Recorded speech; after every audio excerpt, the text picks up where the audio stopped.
అందరికీ నమస్కారం. నేను మీ BV. Welcome to our channel. దశాబ్దాలుగా గుంటూరు వాహిని పొడిగించాలన్నటువంటి డిమాండ్కు ఎట్టకేలకు ఒక దారికొచ్చింది. ఈ గుంటూరు వాహిని పొడిగింపు ఆధునీకరణకు నిధులు మంజూరు చేయాలని జలవనరుల శాఖకు నాబార్డు ప్రతిపాదనలు పంపింది. ఆ వివరాలను ఈ వీడియో ద్వారా వివరిస్తాను. వీడియో చివరిదాకా చూసి ఒక లైక్ ఇవ్వండి ఫ్రెండ్స్.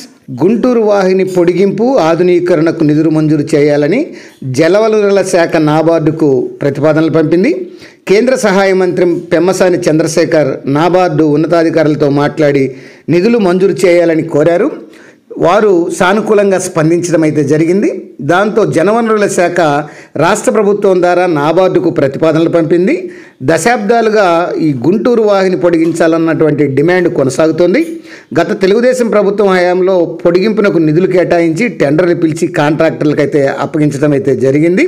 తర్వాత అధికారంలోకి వచ్చినటువంటి వైకాపా ప్రభుత్వం భూసేకరణకు నిధులు కేటాయించకపోవడంతో ప్రాజెక్టు అటకెక్కింది.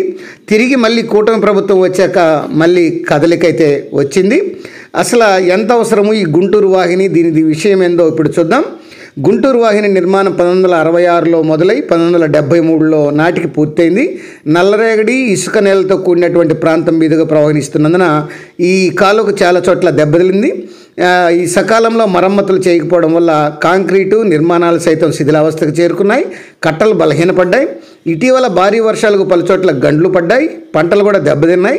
27,000 ఎకరాలకు సాగునీటితో పాటు ఈ యొక్క గుంటూరు, మంగళగిరి, తాడేపల్లి నగరపాలక సంస్థలు 7 మండలాల పరిధిలోని 33 గ్రామాలకు ఈ తాగునీటి అవసరాలు ఈ గుంటూరు వాహిని తీరుస్తోంది.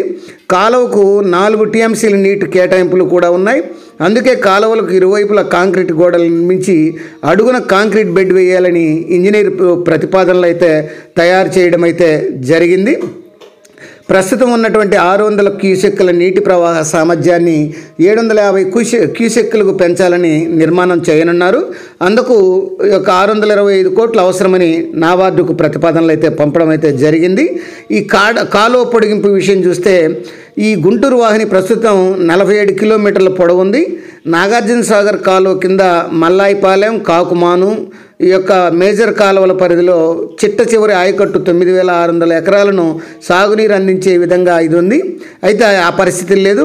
గుంటూరు, బాపట్ల, పల్నాడు జిల్లాల పరిధిలో సాగర్, డెల్టా కాలువల పరిధిలోని నీరందని 38,400 ఎకరాల ఆయకట్టుకు ఉంది.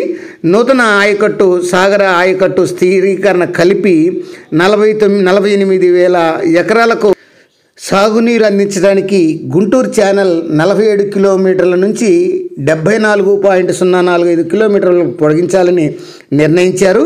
గత తెలుగుదేశం ప్రభుత్వం హయాంలో 274.53 కోట్ల రూపాయలను అయితే కేటాయించి కాంట్రాక్టర్లకు పనులు అప్పగించారు.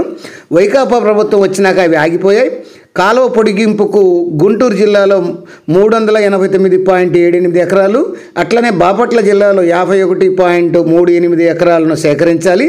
అందుకు 113.39 కోట్లు అవసరమని ఈ యొక్క కలెక్టర్లు గత వైకాపా ప్రభుత్వానికి ప్రతిపాదనలు పంపారు. అయితే స్పందన లేదు.